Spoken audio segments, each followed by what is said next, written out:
Chapter 2, Summarized Contents of the Gita. This chapter talks about understanding ourselves better. When we feel sorry for someone or cry, it usually means we don't fully know who we really are. True understanding comes when we realize the importance of the eternal soul within us. The mention of Madhusudana is meaningful here. Lord Krishna once defeated a demon named Madhu. Now, Arjuna wants Krishna to help him defeat the demon of confusion that's affecting his duty. The verse emphasizes that we often misplace compassion. Feeling sorry for someone's clothes when they're drowning doesn't make sense. Similarly, just saving the outer body doesn't help someone lost in confusion. If we only focus on the external things and cry for them, it's like being ignorant. Arjuna, being a warrior, wasn't supposed to act like this. However, Lord Krishna can help clear the confusion of someone who doesn't understand. That's why he spoke the Bhagavad Gita. This chapter teaches us about understanding ourselves by looking at our body and soul. It explains that true realization happens when we work without being overly attached to the results, and have a clear understanding of who we really are. The Supreme Personality of Godhead spoke, "My dear Arjuna, how did these impurities come upon you? They don't befit a person who values life. They don't lead to higher realms, instead, they lead to disgrace." Krishna and the Supreme Personality of Godhead are one and the same. That's why Lord Krishna is referred to as Bhagavan throughout the Gita, the ultimate truth. The absolute truth is understood in three ways in the Gita, as Brahman, the universal spirit, as Paramatma, the localized aspect of the Supreme within all living beings' hearts, and as Bhagavan, the Supreme Personality of Godhead, Lord Krishna. In the Srimad Bhagavatam, it's explained that these three phases of understanding are identical and are expressed as Brahman, Paramatma, and Bhagavan.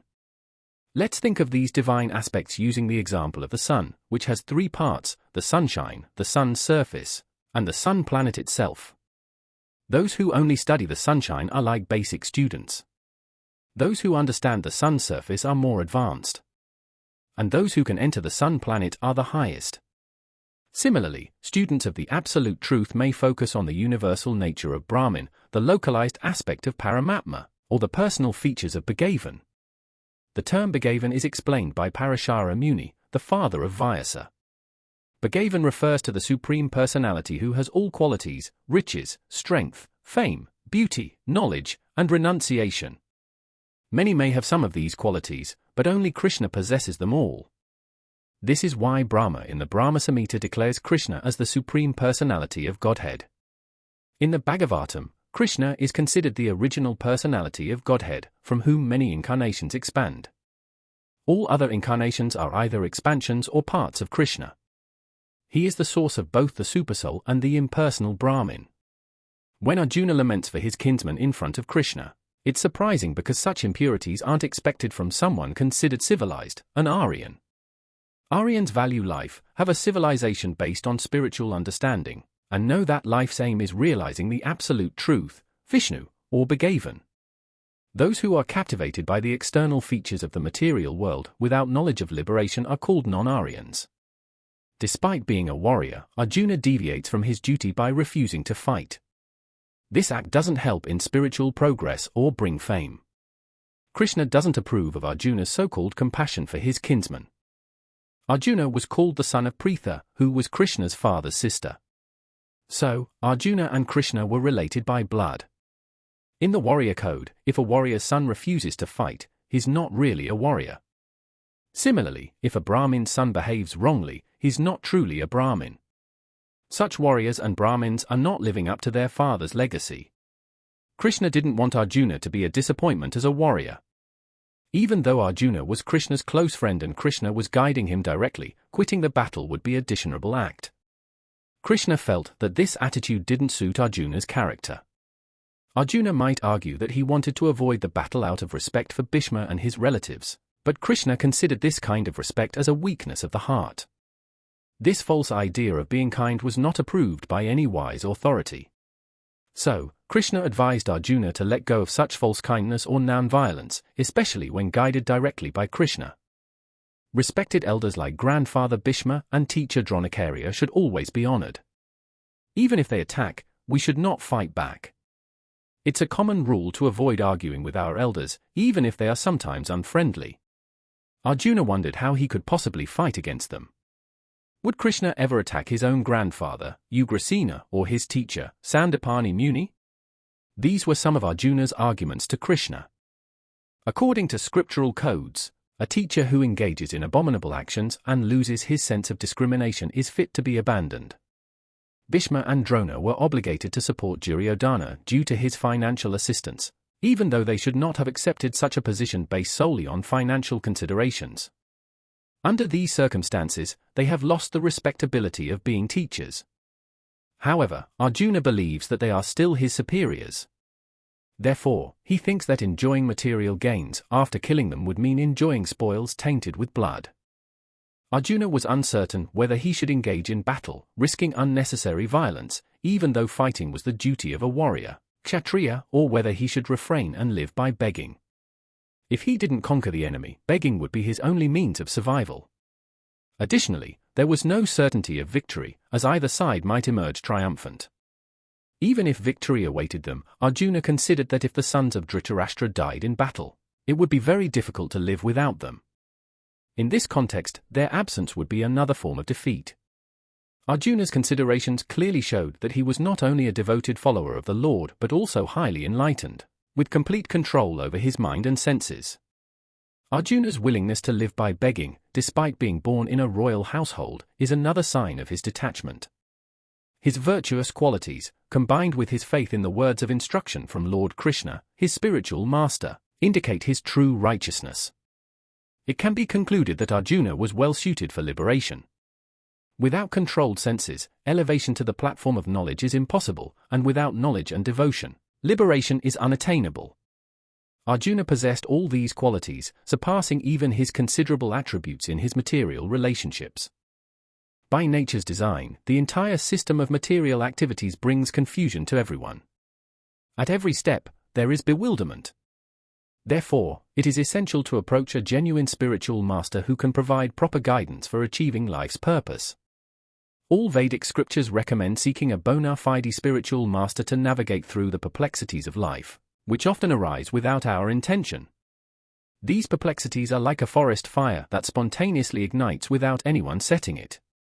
Similarly, the complexities of life automatically manifest, causing confusion without our desire. No one desires a fire, yet it occurs, leaving us puzzled. Vedic wisdom advises approaching a spiritual master in the disciplic succession to unravel life's complexities and comprehend the science of the solution. The person caught in material perplexities is one who doesn't understand life's challenges. In the Brihadaranyaka Upanishad, such a perplexed individual is described as a miser. He is a miserly man who does not solve the problems of life as a human and who thus quits this world like the cats and dogs, without understanding the science of self-realization. Human life is a valuable asset that can be utilized to address life's challenges. Therefore, one who doesn't utilize this opportunity properly is considered a miser. On the contrary, the intelligent person, the Brahmana, uses this body to solve life's problems. Miserly individuals waste their time excessively attached to family, society, country, etc., in the material conception of life. Attachment to family life, based on a skin disease, makes one believe they can protect their family from death. Arjuna, being intelligent, understood that his affection for family members and the desire to protect them from death were causing his perplexities. Although he comprehended that his duty to fight awaited him, his miserly weakness prevented him from fulfilling his responsibilities. Therefore, he seeks a definite solution from Lord Krishna, the supreme spiritual master. Arjuna willingly submits himself as a disciple, expressing his desire to cease casual talks. Talks between a master and disciple are profound, and now Arjuna wishes to engage in serious conversation with the recognized spiritual master, Krishna. Krishna is the original spiritual master of the science of Bhagavad Gita, and Arjuna is the first disciple to understand the Gita. The Gita itself explains how Arjuna comprehends its teachings. Yet, some misguided scholars suggest submitting not to Krishna as a person but to the unborn within Krishna. There is no difference between Krishna's presence within and outside. Those who fail to grasp this understanding are the greatest fools when attempting to comprehend Bhagavad Gita. Though Arjuna presented numerous arguments grounded in the knowledge of religious principles and moral codes, it seems he couldn't resolve his actual problem without the guidance of his spiritual master, Lord Sri Krishna. He realized that his supposed knowledge was ineffective in dispelling the issues that were draining his entire existence. It became clear to him that resolving such perplexities was impossible without the assistance of a spiritual master like Lord Krishna. Academic knowledge, scholarship, high social status, and the like are all futile in addressing life's problems. Only a spiritual master, fully absorbed in Krishna consciousness, can provide the necessary help. Lord Caitanya emphasized that one who is proficient in the science of Krishna consciousness, regardless of social position, is the true spiritual master. It does not matter whether a person is a learned scholar in Vedic wisdom, born in a lower family, or in the renounced order of life. If he is master in the science of Krishna, he is the perfect and bona fide spiritual master, Caitanya Charitamrita, Madhya 8.128. Thus, without mastery in the science of Krishna consciousness, one cannot be considered a genuine spiritual master. Vedic literature further asserts, a scholarly Brahmana, expert in all subjects of Vedic knowledge, is unfit to become a spiritual master without being a Vaishnava, or expert in the science of Krishna consciousness. But a person born in a family of a lower caste can become a spiritual master if he is a Vaishnava, or Krishna conscious. Padma Purana. The predicaments of material existence, birth, old age, disease, and death, cannot be alleviated through the accumulation of wealth and economic development. In various parts of the world, states abound with life's facilities, wealth, and economic progress, yet the challenges of material existence persist. People seek peace through different means, but true happiness can only be attained by consulting Krishna, the Bhagavad Gita, and Srimad Bhagavatam, which constitute the science of Krishna, through the genuine representative of Krishna, a person immersed in Krishna consciousness. If economic prosperity and material comforts could dispel lamentations for family, social, national, or international issues, then Arjuna wouldn't have expressed that even unparalleled earthly kingdoms or heavenly supremacy couldn't alleviate his grief. He sought refuge in Krishna consciousness as the right path for peace and harmony. Economic development or dominion over the world can be abruptly terminated by the upheavals of material nature. Even elevation to higher planetary realms, as some aspire on the moon, can be abruptly terminated. The Bhagavad Gita affirms this: when the results of pious activities are finished, one falls down again from the peak of happiness to the lowest status of life, Kshin Punya Martyalokam Vishanti. Many politicians worldwide have experienced such falls, causing more reasons for lamentation. To mitigate lamentation genuinely, one must take shelter in Krishna, as Arjuna sought to do. Therefore, Arjuna implored Krishna to decisively resolve his problem, and that is the path of Krishna consciousness. Dhritarashtra must have felt relieved, thinking that Arjuna was not going to engage in battle but was choosing a life of begging instead. However, Sanjaya disappointed him once again by conveying that Arjuna was fully capable of defeating his enemies. Parantapa. Even though Arjuna was momentarily engulfed in false grief due to his attachment to family, he surrendered to Krishna, the supreme spiritual master, as a disciple. This indicated that he would soon overcome the illusory lamentation stemming from family affection, and attain a profound understanding of self-realization, embracing Krishna consciousness. Consequently, Arjuna would undoubtedly participate in the battle. Therefore, Dhritarashtra's happiness would be short-lived, as Arjuna, enlightened by Krishna, would fight with determination. The conversation unfolded between close friends, namely Rishikesha and Arjuna. Even though Arjuna had chosen to be a disciple, it's essential to note that as the Lord of all, Krishna always holds the superior position as the master of everyone. However, out of his boundless love, the Lord willingly assumes roles like a friend, son, or lover for devotees who desire such connections. Yet, when accepted as the master, Krishna promptly embraces that role, engaging in serious discourse with the disciple, as is appropriate. This exchange between master and disciple took place openly in the presence of both armies, ensuring that everyone could benefit from the profound teachings. The discussions in the Bhagavad Gita are not exclusive to any particular person, society, or community, they are universal. Both friends and enemies alike are entitled to listen and gain wisdom from these teachings. The Lord immediately assumed the role of a teacher and rebuked the student, indirectly labeling him as a fool. He remarked, "You speak as if you're knowledgeable, yet you fail to understand that a truly learned person One who comprehends the distinction between the body and the soul does not grieve for any state of the body, whether in life or death. Subsequent chapters will clarify that true knowledge entails understanding both matter and spirit, along with their ultimate controller. Arjuna contended that religious principles should take precedence over politics or sociology. However, he overlooked the fact that knowledge about matter, soul, and the supreme is even more crucial than religious rituals.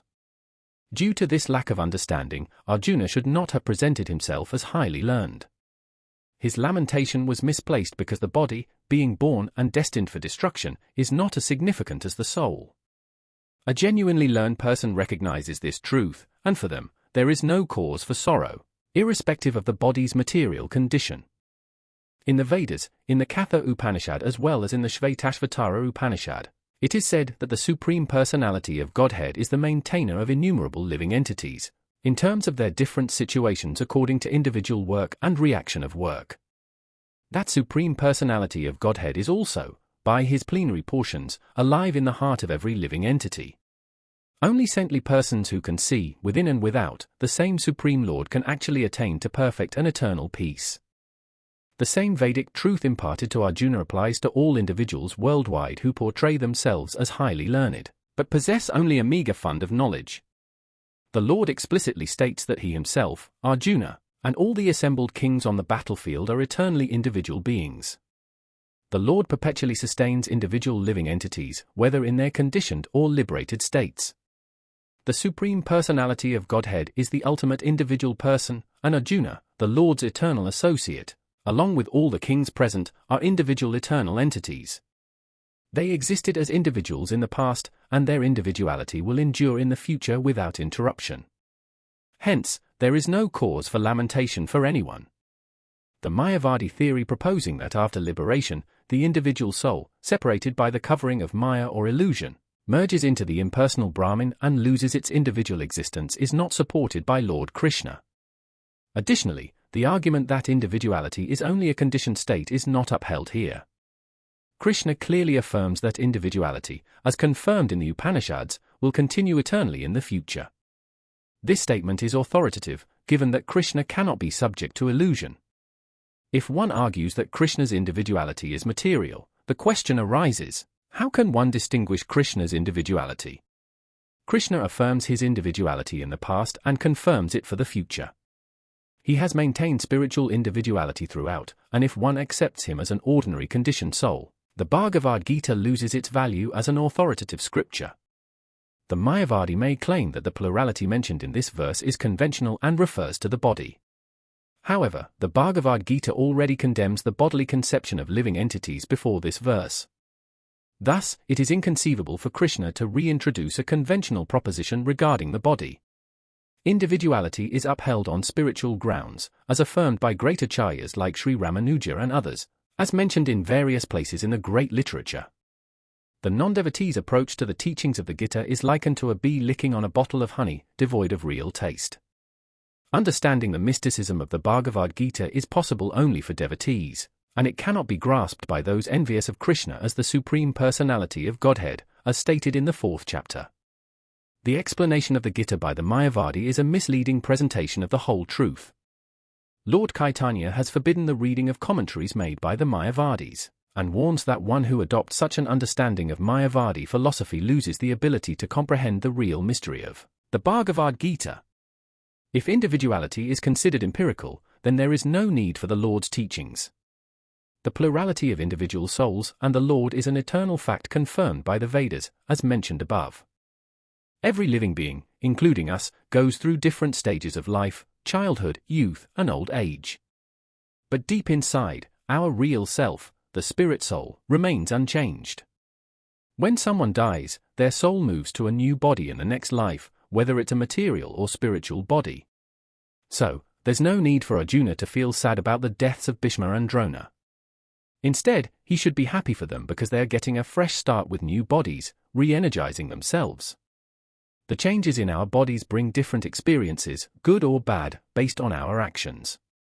Bhishma and Drona, being good-hearted people, are sure to get spiritual bodies or enjoy a fantastic life in heaven in their next phase. So, there's really nothing to be sad about. Someone who fully understands how our individual soul, the supersoul, and both material and spiritual worlds work is called a wise person. Such a wise person is never confused by the body's changes. The idea that all spirit souls are one, proposed by the MA with Macron YA with Macron VA with Macron DS, doesn't make sense. They say the spirit soul is indivisible and cannot be split into parts. However, this notion contradicts the belief that the Supreme Soul is unchangeable. The Bhagavad Gita with Macron explains that individual souls exist eternally and are called kara, meaning they have a tendency to fall into material nature. These fragmental portions are like the moon and stars. The stars represent the living entities, existing eternally as fragmental portions of the Supreme Soul.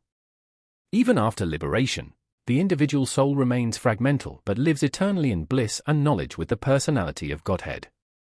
The theory of reflection can be applied to the supersoul, known as the Paramatma, present in every individual body. The Paramatma is distinct from the individual living entity. Just as the sky is reflected in water, representing both the sun and moon, the individual fragmental spirit soul is represented by Arjuna, and the Supreme Soul is the personality of Godhead, Akar. They are not on the same level, a point that will become clear in the beginning of the 4th chapter. If Arjuna were on the same level as Kar and Kar were not superior to Arjuna, then their relationship as instructor and instructed would be meaningless. If both were deluded by the illusory energy, MA with Macron YA with Macron, there would be no need for one to be the instructor and the other the instructed. Such instruction would be useless because, under the influence of MA with Macron YA with Macron, no one can be an authoritative instructor. Therefore, it is acknowledged that Lord Kar is the Supreme Lord, superior in position to the living entity Arjuna, who is a forgetful soul deluded by MA with Macron YA with Macron. In the proper discharge of duty, one must learn to endure the temporary ups and downs of happiness and distress. According to Vedic injunction, a person is required to take a bath early in the morning even during the month of Emga, January-February. Despite the cold weather at that time, a person who adheres to religious principles does not hesitate to take a bath. Similarly, a woman does not hesitate to cook in the kitchen during the hottest months of May and June, which is the peak of the summer season. Executing one's duty is essential, even in unfavorable climatic conditions. Fighting is the religious principle of the Kshatriyas, and even if one has to fight against a friend or relative, one should not deviate from their prescribed duty. Following the prescribed rules and regulations of religious principles is necessary to rise to the platform of knowledge, as knowledge and devotion are the means to liberate oneself from the clutches of illusion, MA with Macron YA with Macron. The two different names used to address Arjuna are also significant. Addressing him as Kaunteya signifies his significant blood relations from his mother's side, while addressing him as Bhrata signifies his greatness from his father's side. He is supposed to have a great heritage from both sides, which brings responsibility for the proper discharge of duties, therefore, he cannot avoid fighting. Anyone who strongly wants to understand spiritual things and can handle both good and bad times, is definitely someone who can become free from all the troubles of life. In the system of life stages, the 4th stage is about giving up everything and focusing on spiritual life, called sannyasa. It might seem tough, especially when it involves leaving family and loved ones. But if someone can endure these challenges, they are on the path to understanding spiritual truths. Similarly, Arjuna is advised to keep going with his duties as a warrior, even if it means fighting against his own family and dear ones. Lord Chaitanya, a spiritual teacher, decided to live a simple life even though it meant leaving his family, including a young wife and an old mother. He did this for a higher purpose. This kind of determination helps us break free from the troubles of everyday life. The body constantly undergoes changes due to the actions and reactions of various cells, leading to growth and aging. Modern medical science acknowledges this fact. However, the spirit soul remains eternal and unchanging, unaffected by the body's transformations. This distinction between matter and spirit is recognized by seers from both impersonalist and personalist traditions. In the Vayu Pura, the 2nd of December, 38, it is mentioned that Vayu and his abodes possess self-illuminated spiritual existence. The terms existent and non-existent apply specifically to spirit and matter. This understanding is shared by all seers of truth. This marks the beginning of the Lord's teachings to those bewildered by ignorance. Eliminating ignorance involves restoring the eternal relationship between the worshipper and the worshipable, comprehending the distinction between living entities and the Supreme Personality of Godhead. Studying oneself helps understand the nature of the Supreme, recognizing the part and parcel relationship. Both Ventustrass and Ahmad Bhagavatam affirm the Supreme as the source of all emanations, experienced through superior and inferior natural sequences. Living entities belong to the superior nature, as elucidated in the 7th chapter. Although energy and the energetic are non-different, the energetic is considered supreme, while energy or nature is considered subordinate. Living entities are always subordinate to the Supreme Lord, akin to the relationship between a master and servant or teacher and student. This clarity is challenging to grasp under the influence of ignorance, and the Lord imparts the Bhagavad Gita with Macron to dispel ignorance and enlighten all living entities for eternity. This verse explains what the soul is like. It's everywhere in the body, and you can think of it as the consciousness that makes us feel joy or pain. Each body has its own soul, and you can think of this soul as a tiny part, much smaller than a hair's point. The soul is like the foundation of the body, and its influence spreads all over, similar to how medicine affects the whole body. This soul is what makes us conscious, and you can see this because a lifeless body doesn't have consciousness. It's not because of the body's materials, it's because of the soul. The soul is super tiny, and there are many of them. They're like the building blocks of life. The yoga system is there to help control the air around the soul for spiritual freedom. Vedic writings and real-life experiences show that the soul exists. It's in the heart, but some scientists foolishly deny its existence because it's too tiny to see. The soul is compared to sunshine molecules. Whether you follow ancient teachings or modern science, you can't deny the soul in the body. The Bhagavad Gita with Macron, explained by God Himself, gives a clear understanding of the soul and its science. The body we have is not going to last forever, it's bound to perish, sooner or later. No one can keep it intact indefinitely. But here's the thing about our inner self, the spirit soul, it's so tiny, it's like invisible. No one can harm it, no one can see it, let alone destroy it. So, there's no need to be upset about losing the body, it's not a big deal. The reason we get this body is because of our actions, so it's important to stick to doing what's right. In Vedanta Sutras, they call the living entity the light, because it's a part of a bigger, supreme light. It's like how sunlight keeps everything in the world going. The soul's light is what keeps our body ticking. Once the soul leaves, the body starts falling apart, that's just how it works. So, the main point is, don't get too attached to the body. Arjuna was told to focus on what's right, even if it means going into battle, rather than getting caught up in material concerns. When a living being in a body gets hurt by deadly weapons, it's important to understand that the actual living essence inside the body, the spirit soul, doesn't get killed. The spirit soul is so tiny that no material weapon can harm it, as we'll see in the upcoming verses. Moreover, the living entity can't be killed due to its spiritual nature. What gets affected, or seems to be affected, is only the body. However, this knowledge doesn't promote or justify harming the body in any way. In fact, the Vedic guidance is clear: never commit violence to anyone. Knowing that the living entity isn't harmed doesn't support the idea of killing animals either. Unlawfully causing harm to anyone's body is reprehensible and is subject to punishment by both the state law and the higher law. Arjuna, in his role, is involved in combat for the sake of righteousness and not impulsively. Qualitatively, the small atomic fragmental part of the Supreme Spirit is one with the Supreme and undergoes no changes like the body. The soul is sometimes referred to as the steady or kyo-astha. The body, on the other hand, is subject to 6 kinds of transformations.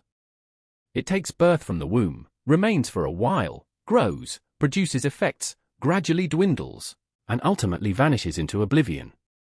The soul, however, doesn't go through such changes. It doesn't take birth or die. Anything born also faces death, but since the soul has no birth, it has no past, present, or future. The soul is eternal, ever-existing, and primordial, with no trace in history of coming into being. Under the body's influence, we seek the soul's birth history, but the soul doesn't age like the body. The body changes don't affect the soul, which doesn't deteriorate like material things and has no byproducts. The body's byproducts, such as children, are separate individual souls, appearing as a particular man's children due to the body's association. The body develops due to the soul's presence, but the soul remains unchanged, free from the body's 6 changes.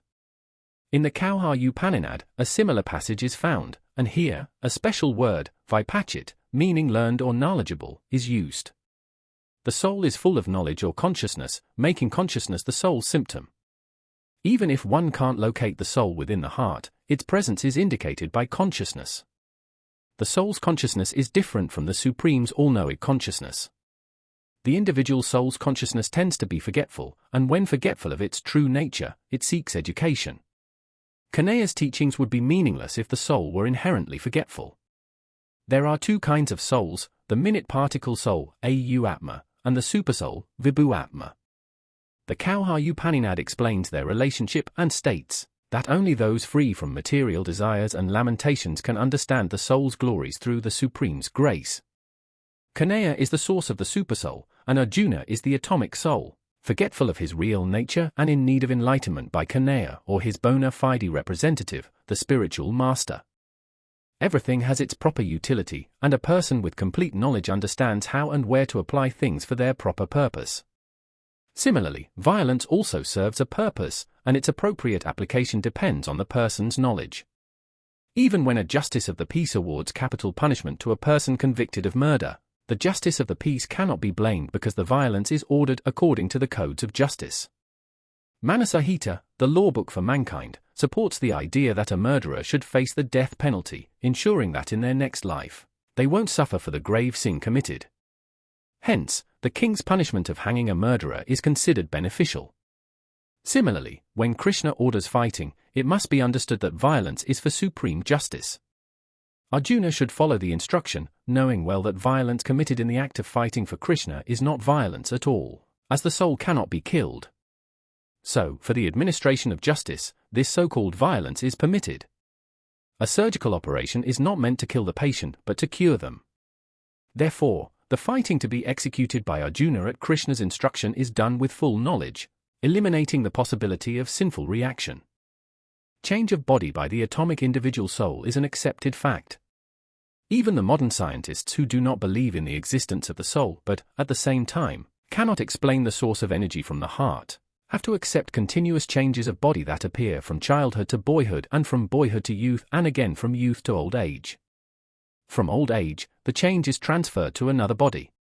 This has already been explained in a previous verse. Transference of the atomic individual soul to another body is made possible by the grace of the supersoul. The supersoul fulfills the desire of the atomic soul as one friend fulfills the desire of another. The Vedas, like the Mundaka Upanishad, as well as the Svetasvatara Upanishad, compare the soul and the supersoul to 2 friendly birds sitting on the same tree. One of the birds, the individual atomic soul, is eating the fruit of the tree, and the other bird, Krishna, is simply watching his friend. Of these 2 birds, although they are the same in quality, one is captivated by the fruits of the material tree, while the other is simply witnessing the activities of his friend. Krishna is the witnessing bird, and Arjuna is the eating bird. Although they are friends, Krishna is still the master, and Arjuna is the servant. Forgetfulness of this relationship by the atomic soul is the cause of one's changing his position from one tree to another, or from one body to another. The jiva soul is struggling very hard on the tree of the material body, but as soon as he agrees to accept the other bird as the supreme spiritual master, as Arjuna agreed to do by voluntary surrender unto Krishna for instruction, the subordinate bird immediately becomes free from all lamentations. Both the Mundaka Upanishad and Svetasvatara Upanishad confirm this. It's like this: imagine 2 birds sitting on the same tree. One bird is busy eating the fruits and is wrapped up in worries and sadness. This bird represents us, consumed by the ups and downs of life. However, if this bird turns its attention to the other bird, the one overseeing everything, representing the Lord, and understands the Lord's greatness, all worries vanish. Similarly, Arjuna, by turning to his eternal friend Krishna and learning from him, can understand the supreme glories of the Lord and be free from sorrow. Krishna advises Arjuna not to grieve for the changes in the bodies of his grandfather and teacher. Instead, he should be content to fulfill his duty in the righteous battle, knowing that such actions cleanse one from the reactions of bodily activities. Those who give their lives in a righteous fight are freed from these reactions and ascend to a higher state of existence. Therefore, Arjuna had no reason to lament. No matter what kind of weapons there are, swords, fire weapons, rain weapons, tornado weapons, or anything else, they can't harm the spirit soul. Even if there were weapons made of different elements like earth, water, air, and ether, and even if we consider modern nuclear weapons or tornado weapons, none of them can cut or destroy the soul. Scientists may know a lot about various weapons, but the soul is beyond their reach. The followers of the Mayavadi philosophy can't explain how individual souls originated just from ignorance and got covered by illusion. It's not that individual souls were somehow cut off from the original Supreme Soul. In reality, individual souls are eternal parts of the Supreme Soul. Being tiny and eternal, they are susceptible to being covered by illusion, separating them from the company of the Supreme Lord, similar to sparks being prone to extinguish when away from a fire. In the Varaha Purana, living entities are described as eternal parts of the Supreme. The Bhagavad Gita also confirms this eternal nature. Even after gaining knowledge and being liberated from illusion, the living entity remains a distinct identity. Arjuna, for instance, was liberated by the knowledge given by Krishna, but he didn't merge into Krishna. All these qualities of the tiny soul prove that it's always a small part of the bigger spiritual whole, and it remains the same tiny particle forever, without changing. The idea that all souls become one is tough to accept because each soul remains distinct. After getting free from material contamination, a tiny soul might choose to stay as a spiritual spark in the bright rays of the Supreme Personality of Godhead. But the wise souls enter spiritual planets to be with the Personality of Godhead. The term Sarvagata, all-pervading, is essential because living beings are undoubtedly spread throughout God's creation. They live on land, in water, in the air, under the earth, and even within fire. The belief that they are destroyed in fire is not correct, as it's clearly mentioned here that the soul can't be burned by fire. So, there's no doubt that there are living beings on the sun with suitable bodies to live there. If the sun is uninhabited, then the term Sarvagata, living everywhere, loses its meaning. The soul is so tiny according to our material understanding that even the most powerful microscope can't see it, hence, it's invisible. The existence of the soul cannot be proven by any scientific experiment or our own perception. However, Vedic wisdom and statements confirm the existence of the soul, and we have to trust this truth since there's no other way to understand the soul's existence. Sometimes, we have to accept things based on the authority of others. For example, we believe in the existence of our father because our mother tells us. Similarly, we can understand the soul by studying the Vedas. It's inconceivable through human experimentation. The soul is eternal and unchangeable, unlike our physical body. It remains atomic compared to the infinite Supreme Soul, which is unchangeable as well. The soul can never become equal to the Supreme Personality of Godhead. This idea is repeated in the Vedas to emphasize the stability of the concept of the soul. Repetition helps us understand things thoroughly and without confusion. Some philosophers, similar to Buddhists, don't believe in the soul existing separately from the body. When Lord Krishna spoke the Bhagavad Gita, there were philosophers like Lokayatikas and Vaibhasikas who believed that life arises when specific conditions of material elements mature. This view aligns with the ideas of modern material scientists and philosophers. In simple terms, these thinkers see the body as a combination of physical elements, and life arises when these elements interact chemically. This philosophy influences some modern pseudo-religious trends in America. Even if Arjuna didn't believe in the soul, following the Vaibhasika philosophy, there wouldn't be a reason to grieve. This philosophy suggests that the soul disappears with the body's decay. So, whether Arjuna accepted the Vedic idea of an atomic soul or not, there was no need for sorrow. According to this perspective, with countless living entities emerging and perishing continuously, there's no need to grieve over such events.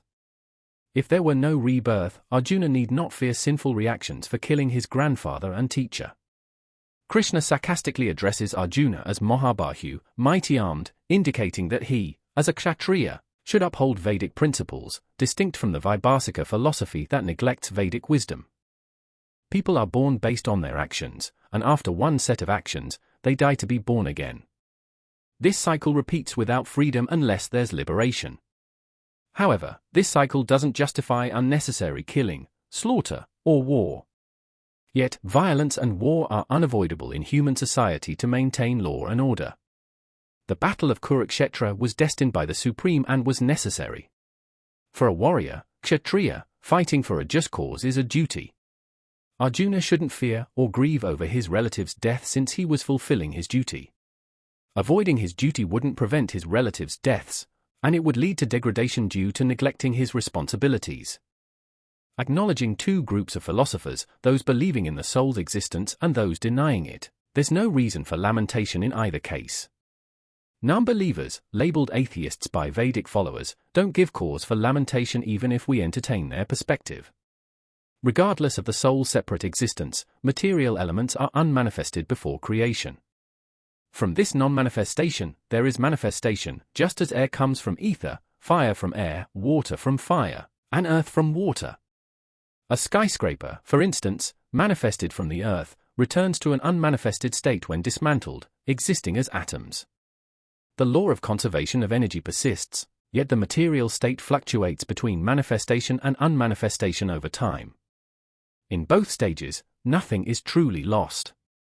If we adopt the Vedic view from the Bhagavad Gita, acknowledging perishable bodies, Antavanta ein day, and eternal souls, Nitya Sayaktarya, we should always remember that the body is like clothing. Lamenting a change of dress is unnecessary. The material body has no actual existence concerning the eternal soul. It's akin to a dream where we may envision flying or reigning as a king. Upon waking, we realize we are neither in the sky nor on a chariot. Vedic wisdom encourages self-realization based on the material body's non-existence. Therefore, whether one believes in the soul's existence or not, there's no reason to lament the loss of the body. The Gita, drawing from Upanishadic principles, emphasizes the incredible nature of the atomic soul, as stated in the Kaha Upanishad. Many hear about it, but only a few understand. Wonderful are those who speak about it. Rare are those who know it. It is truly amazing to find someone who has learned it. The concept that the tiny soul exists within a gigantic animal, a massive banyan tree, and even in microscopic germs occupying minimal space is astonishing. Due to a materialistic outlook, many people struggle to grasp how such a small particle can be both great and minute. The distractions of material desires often prevent individuals from contemplating self-understanding. This lack of understanding leads to repeated defeat in life's struggles. Some who are inclined to learn about the soul might attend lectures, but due to ignorance, they may misunderstand the relationship between the supersoul and the atomic soul, seeing them as indistinguishable. It's rare to find someone who fully comprehends their functions, relationships, and other intricate details. Achieving success in life demands understanding the soul, and the Bhagavad Gita, spoken by Lord Krishna, serves as the authoritative guide. Accepting Krishna as the Supreme Personality of Godhead requires significant penance and sacrifice, either in this life or previous ones. True understanding of Krishna's supreme position is possible through the causeless mercy of a pure devotee. This path, following the teachings of the Bhagavad Gita, stands as the easiest way to comprehend the subject of the self. The Lord concludes the discourse on the imperishable soul, emphasizing its immortal nature in contrast to the temporary body. Lord Krishna asserts that Arjuna, as a warrior, should not shirk his duty out of fear of the impending demise of his revered grandfather and teacher, Bhishma and Drona. Krishna urges belief in the existence of a distinct soul beyond the material body, rejecting the notion that life symptoms emerge due to the maturation of chemicals. While the soul is eternal, the teaching does not advocate violence. However, in times of war, justified violence is not discouraged if aligned with the divine sanction. Such actions must be warranted and not arbitrary, guided by the higher principles set forth by the Lord. Among the four orders of social administration, the second, known as Kshatriya, holds the responsibility of ensuring good governance. Kshatriya, derived from kshat meaning hurt, denotes those who provide protection from harm. Traditionally, Kshatriyas were trained for combat, even engaging in face-to-face battles with wild animals like tigers in the forest. The slain tiger would then receive a royal cremation, a practice still observed by the Kshatriya kings of Jaipur. Kshatriyas are specifically groomed for the challenges of combat, recognizing that religiously justified violence can be a necessary aspect of their duty. Unlike those following the path of renunciation, sannyasa, Kshatriyas are not meant to renounce violence, rather, Their role involves upholding certain principles even through the use of force. In religious law books, it is stated that kings or kshatriyas who fight in battle, driven by a desire to protect their subjects, attain heavenly planets after death, similar to how brahmanas achieve them through sacrificial rituals. The distinction between violence and religious duty is highlighted, emphasizing that actions performed in line with religious principles, such as animal sacrifices in the fire, are not considered acts of violence. Both the sacrificed animals and the kshatriyas on the battlefield are believed to reap benefits through adherence to religious principles. There exist two types of svadharma, specific duties, one applicable in the material bodily concept and another transcending it. As long as one is not liberated, adherence to the duties associated with one's body and societal role is necessary for spiritual progress. Once liberated, svadharma transforms into a spiritual duty, transcending the limitations of the material bodily conception. This concept will be further elucidated in the 4th chapter. Svadharma, in the context of the bodily plane, is referred to as varnashrama dharma, signifying man's foundational journey toward spiritual understanding. Human civilization commences with the adherence to varnashrama dharma, where individuals perform specific duties based on the inherent qualities and modes of nature associated with their bodies. Fulfilling one's designated duties, as prescribed by higher authorities, serves as a means to elevate one to a higher status of life. As the supreme teacher of the world, Lord Krishna strongly criticizes Arjuna's perspective, wherein he expresses reluctance towards fighting. Arjuna's hesitation, driven by the misguided notion of avoiding violence in the discharge of his duty as a warrior, is deemed foolish by Krishna. For a kshatriya, being on the battlefield and embracing non-violence is a misguided philosophy. The Parashara Smriti, a set of religious codes authored by the revered sage Parashara, underlines the duty of a kshatriya to protect citizens by employing violence when necessary for maintaining law and order. The scripture emphasizes that a kshatriya must conquer the soldiers of adversarial kings, ruling over the world with adherence to religious principles. Examining Arjuna's situation, there was no valid reason for him to abstain from the battle. Conquering his enemies would secure him the kingdom, and even if he were to perish in the conflict, the gates to the heavenly planets awaited him. In either outcome, participating in the fight would prove beneficial for Arjuna. Lord Krishna stresses that if Arjuna were to forsake his religious duty of fighting, he would incur sins by neglecting his responsibilities, consequently tarnishing his reputation as a valiant warrior. Arjuna, renowned for his combat prowess and achievements, risked losing his esteemed position and could pave his way to downfall not by engaging in battle but by withdrawing from it. Arjuna's fame, earned through victories over demigods, including Lord Shiva, and receiving powerful weapons as rewards, would be jeopardized if he abandoned the battle. The narrative emphasizes that it was not the act of fighting itself, but the neglect of his duties as a kshatriya that would lead Arjuna to lose his reputation and face adverse consequences, including a descent into hell. In essence, withdrawal from the battle posed a greater threat to Arjuna's well-being than engaging in the righteous fight. In providing guidance to Arjuna, who was both a friend and a philosophical disciple, Lord Krishna issues a resolute directive regarding Arjuna's reluctance to partake in the impending battle. The Lord asserts, "Arjuna, should you abandon the battlefield even before the conflict commences, you risk being branded a coward by the people. If your concern is that escaping the battlefield might spare you from disparaging remarks, my advice is that facing death in the battle would be a more honorable course. For a person of your integrity, tarnishing your reputation is more severe than meeting death. Therefore, do not yield to fear for your life, it is preferable to meet your end in the heat of the battle. This choice will shield you from the disgrace of misusing our friendship and prevent the erosion of your societal standing." Consequently, the Lord's conclusive counsel for Arjuna is to confront the challenges of the battle and refrain from withdrawing.